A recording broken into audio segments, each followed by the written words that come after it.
Orang selalu tanya aku kenapa tiap minggu aku balik kampung. Let me explain. First, sebab aku orang Negeri Sembilan. Aku gurau je. Sebenarnya sebab aku nyaman. Ya, kat sini aku nyaman. Nyaman yang tiada lawan. Nyaman yang tiada tandingan. Nyaman yang sentiasa bagi aku sokongan. Nyaman yang sentiasa dorong aku untuk ke depan dalam setiap pedihnya ujian kehidupan. Kat sini, tempat bakti aku curahkan tanda syukur pada Tuhan. Sekian. Bila hidup terasa sesak, bila kepala terlalu penuh dengan kerja, tuntutan dan bunyi dunia, orang Malaysia jarang mencari tempat jauh. Mereka cuma mahu pulang. Video ini bukan tentang lari dari masalah. Ia tentang mengingat siapa diri kita, tentang kampung yang tidak bertanya apa-apa, tetapi sentiasa menerima. Kalau kau pernah duduk di beranda rumah kayu, dengar bunyi ayam, angin dan senja, atau tiba-tiba rasa nak balik kampung tanpa sebab, video ini untuk kau. TV Rosak Studio, cerita biasa, kita jadikan bermakna. Bila hati penat, jalan pulang selalu ke kampung. Sebelum apply cuti untuk pulang kampung, lebih baik kita berpantun dulu. Senja jatuh di hujung kota, lampu bernyala tanpa suara. Bila hati penat menanggung cerita, kampung memanggil, walau tak bersuara. Di Malaysia, stres bukan sekadar rasa letih, ia rasa sesak yang sukar diterangkan. Dan bila rasa itu datang, ramai tidak mencari hotel mewah atau percutian mahal. Mereka cuma mahu pulang ke kampung, kerana di situlah hati pernah belajar bernafas.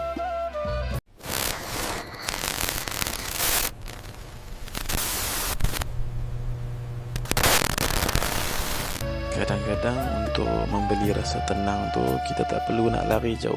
Cukup pilih satu jalan yang sunyi dan biar hati tu bernafas dengan baik. Jalan dari Serdang ke Selangor ni bukan jalan yang viral. Tak ada billboard, tak ada kafe-kafe hipster, cuma jalan kampung. Pokok, angin dan memori yang diam-diam buat kita semua rindu. Kadang-kadang kita ni rasa penat bukan sebab kerja berat pun, tapi sebab lama sangat hidup dalam bising. Sampai lupa rasa syukur, lupa rasa cukup. Tapi bila lalu kawasan kampung macam ni, entah kenapa hati tu rasa ringan. Macam semua beban tu jatuh satu persatu. Pertama, kampung sebagai tempat hati berlabuh. Bagi orang Malaysia, kampung bukan lokasi di peta, tapi adalah tempat hati berlabuh.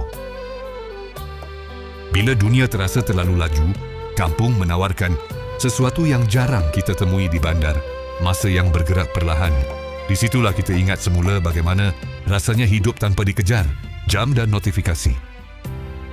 Kedua, udara kampung yang tidak pernah bertanya. Udara kampung tidak bertanya apa kerja kita, berapa gaji, ataupun kenapa kita lewat berjaya. Ia hanya mengalir perlahan, menyapu wajah dan fikiran. Duduk di beranda rumah kayu, melihat sawah atau pokok kelapa, tekanan perlahan-lahan luruh tanpa perlu dipaksa. Ketiga, makanan kampung dan rasa yang jujur. Makanan kampung tidak dihias cantik. Ia datang dengan rasa yang jujur. Ikan goreng, sambal, nasi panas, atau ubi rebus. Semuanya sederhana, tetapi penuh makna. Dalam kesederhanaan itu, kita belajar bahawa bahagia tidak perlu mahal. Cukup bila perut dan hati sama-sama kenyang. Keempat, keluarga yang tidak perlu dijelaskan. Di bandar, kita perlu menjelaskan perasaan. Di kampung, kadang tak perlu bercakap pun. Duduk bersama keluarga, dengar cerita lama, atau sekadar ketawa kecil, sudah cukup untuk membuatkan beban terasa ringan. Kampung mengingatkan kita bahawa kita tidak pernah benar-benar bersendirian. Kelima, bunyi-bunyi yang menenangkan. Kampung tidak sunyi, ia cuma tidak bising. Bunyi ayam, cengkerik, angin di celah daun, semuanya irama yang menenangkan.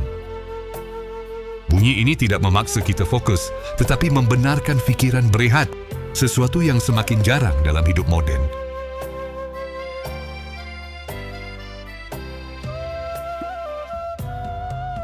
Keenam, gerak tubuh yang ikut rentak alam. Di kampung, tubuh bergerak mengikut alam. Bangun awal, berjalan, membantu sedikit kerja, atau sekadar menyapu halaman. Pergerakan ini bukan senaman rasmi, tetapi ia menghubungkan tubuh dan fikiran. Penat yang datang pun terasa jujur, bukan meletihkan jiwa. Ketujuh, kenangan lama yang diam-diam menyembuhkan. Setiap sudut kampung menyimpan kenangan. Tempat bermain masa kecil, pokok yang pernah dipanjat, jalan tanah yang pernah dilalui. Kenangan ini tidak datang untuk menyedihkan, tetapi untuk mengingatkan siapa kita sebelum dunia mengajar kita menjadi terlalu serius. Kelapan, kampung tidak menghakimi. Kampung menerima kita seadanya. Datang dengan kejayaan atau kegagalan, kampung tetap sama. Tidak ada soalan sinis, tidak ada perbandingan. Hanya penerimaan. Dan dalam penerimaan itu hati yang letih akhirnya boleh berehat. Kesembilan, pulang untuk ingat diri sendiri. Balik kampung bukan melarikan diri daripada masalah. Ialah cara untuk mengingat diri sendiri. Mengingat nilai, asal-usul dan perkara kecil yang pernah membuat kita bahagia. Dari situ barulah kita ada kekuatan untuk kembali menghadapi dunia. Kesepuluh, kampung sebagai janji senyap. Setiap kali pulang, kampung seperti berjanji tanpa kata. Pergilah ke mana pun, penat macam mana pun, tempat ini akan sentiasa ada. Dan mungkin sebab itulah, bila stres, orang Malaysia tidak mencari jawapan jauh. Mereka cuma mencari jalan pulang.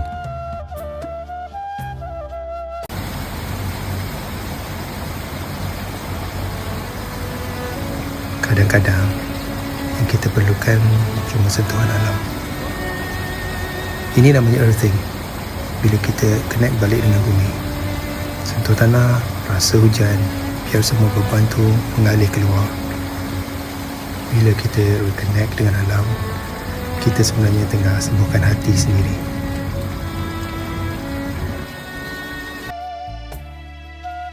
Persoalannya sekarang bukan lagi kenapa orang Malaysia balik kampung bila stres, tetapi berapa lama lagi kampung itu akan terus ada untuk dipulangi. Rumah kayu satu demi satu ditinggalkan. Orang tua makin uzur, anak muda makin jauh. Bukan kerana lupa, tetapi kerana hidup memaksa. Tak semua orang masih ada kampung. Tak semua masih sempat pulang. Mungkin suatu hari nanti, balik kampung hanya tinggal cerita, gambar lama, dan rindu yang tak sempat disambut. Sebab itu, selagi ada tempat untuk dipanggil rumah, selagi ada jalan tanah yang kita kenal, pulanglah. Bukan hanya bila stres, tetapi bila hati mula lupa siapa diri sendiri. Kami akhiri video ini dengan serangkap pantun. Jalan pulang berdebu senja, langkah perlahan, hati tenang. Bila dunia terlalu banyak cerita, kampung tetap menunggumu pulang.